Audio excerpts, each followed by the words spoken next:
महाराष्ट्र विधानसभा चुनाव में भाजपा नेतृत्व वाला महायुति गठबंधन एक बार फिर महाराष्ट्र में सत्ता बरकरार रखने की ओर है। चुनाव आयोग द्वारा जारी आंकड़ों के अनुसार महाराष्ट्र की 288 विधानसभा सीटों में से 227 सीटें भाजपा गठबंधन के खाते में आ चुकी हैं। वहीं कांग्रेस गठबंधन 55 सीटों पर सिमटी हुई दिख रही है।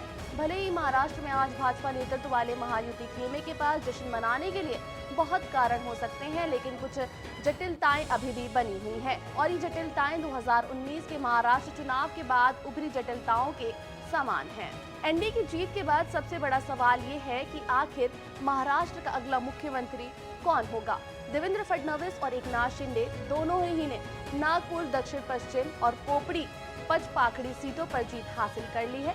इसलिए शिंदे गुट इस बात पर अड़ सकती है और तर्क दे सकती है कि महायुति में एकनाथ शिंदे की सरकार का चेहरा बनाकर चुनाव लड़ा था और राज्य सरकार की नीतियों और वादों ने इस चुनाव में भारी जनादेश के पीछे अहम भूमिका निभाई थी। इसलिए उन्हें फिर से महाराष्ट्र का पीएम बनाना चाहिए।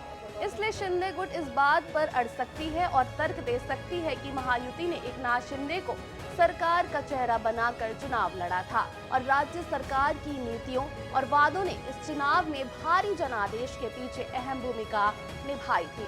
इसलिए उन्हें फिर से महाराष्ट्र का सीएम बनना चाहिए। वहीं फडणवीस के समर्थक इस बात पर पेच फंसा सकते हैं। उन्होंने पार्टी की स्थिति को मजबूत किया और पहले ही मुख्यमंत्री पद पर एक बार बलिदान दे चुके हैं। भाजपा महायुति गठबंधन की मुख्य पार्टी है, लेकिन एनडीए के सभी सहयोगियों में उसका स्ट्राइक रेट सबसे बेहतर है। इस लिहाज से फडणवीस को सीएम बनना चाहिए। बता दें कि इससे पहले एकनाथ शिंदे के नेतृत्व में सियासी उठापटक के बाद उद्धव ठाकरे सरकार को गिरा दिया था और शिवसेना में फूट पड़ गई थी।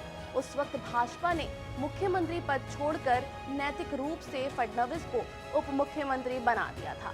मजे की बात यह है कि महाराष्ट्र के नतीजों से 5 साल पहले के चुनाव के बाद की एक जैसी स्थिति पैदा हो सकती है।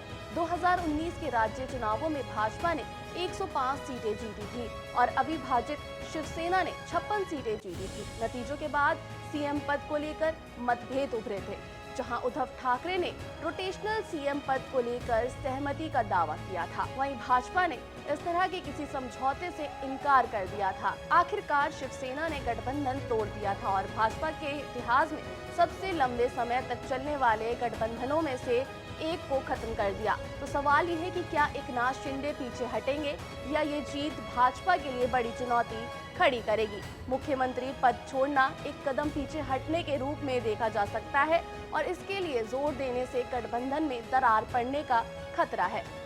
हालांकि 2019 के मुकाबले इसमें बड़ा अंतर है। इस वीडियो में इतना ही। देश दुनिया की तमाम बड़ी खबरों के लिए देखते रहिए जागरण न्यूज़।